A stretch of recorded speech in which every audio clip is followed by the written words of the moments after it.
ഭൂപടത്തിൽ നമ്മൾ കാണാത്ത ചില ഇന്ത്യയുണ്ട്. ഐതിഹ്യങ്ങളും യാഥാർത്ഥ്യങ്ങളും ഇഴചേർന്ന് കിടക്കുന്ന നിഗൂഢമായ ഇടങ്ങൾ. ജാർഖണ്ഡിലെ വനമേഖലയിലൂടെ ഒഴുകുന്ന പുഴ വെറും ഒരു പുഴയല്ല, കാലങ്ങളായി സ്വർണം ഒഴുക്കിക്കൊണ്ടുവരുന്ന സ്വർണ്ണ നദിയാണ്.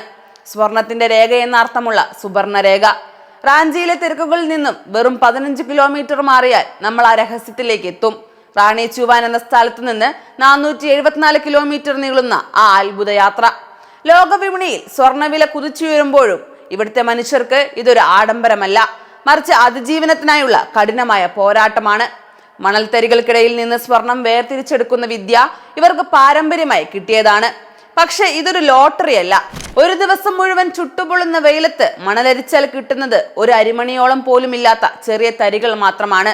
റാഞ്ചിയിലെ പിസ്ക പോലുള്ള ഗ്രാമങ്ങളിൽ ഇതൊരു കേവല തൊഴിലല്ല, അവരുടെ രക്തത്തിൽ അലിഞ്ഞു ചേർന്ന ജീവിതചര്യയാണ്.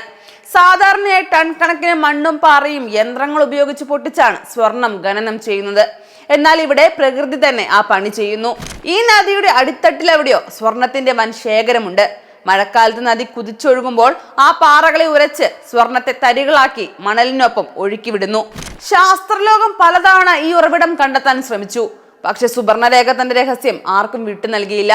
കൽക്കരി നദിയും സുവർണരേഖയും കൈകോർക്കുന്ന ഈ രത്നഗർഭ മേഖലയിൽ ഭാഗ്യം ഇന്നും ഒളിഞ്ഞിരിക്കുന്നു. എന്നാൽ എല്ലാ കാലവും ഈ നദി കനിവ് കാണിക്കാറില്ല.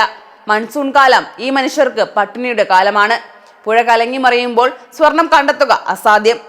ഇന്ന് ഇവർ നേരിടുന്ന വെല്ലുവിളി കാലാവസ്ഥ മാത്രമല്ല, പുഴകളിലെ അനധികൃത മണൽ ഖനനവും മലിനീകരണവും ഈ അപൂർവ പ്രതിഭാസത്തെ ഇല്ലാതാക്കിക്കൊണ്ടിരിക്കുന്നു. വിപണിയിലെ ഇടനിലക്കാരുടെ ചൂഷണവും ഈ പാവപ്പെട്ട ഗോത്രവർഗക്കാരുടെ ജീവിതം ദുസ്സഹമാക്കുന്നു.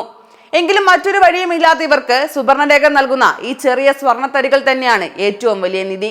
474 കിലോമീറ്റർ സഞ്ചരിച്ച് ഒടുവിൽ ഒഡീഷയിലെ ബലേശ്വർ തീരത്ത് വെച്ച് സമുദ്രത്തിലേക്ക് ലയിക്കുമ്പോഴും സുവർണരേഖത്തിന്റെ രഹസ്യങ്ങൾ മുറുകെ പിടിക്കുന്നു.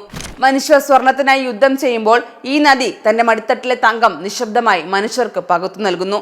വിലയേറിയത് ആ തിളങ്ങുന്ന ലോഹമല്ല, മറിച്ച് പ്രകൃതിയുടെ ഈ സ്നേഹമാണെന്ന് സുവർണരേഖ ഓരോ നിമിഷവും നമ്മെ ഓർമ്മിപ്പിക്കുന്നു.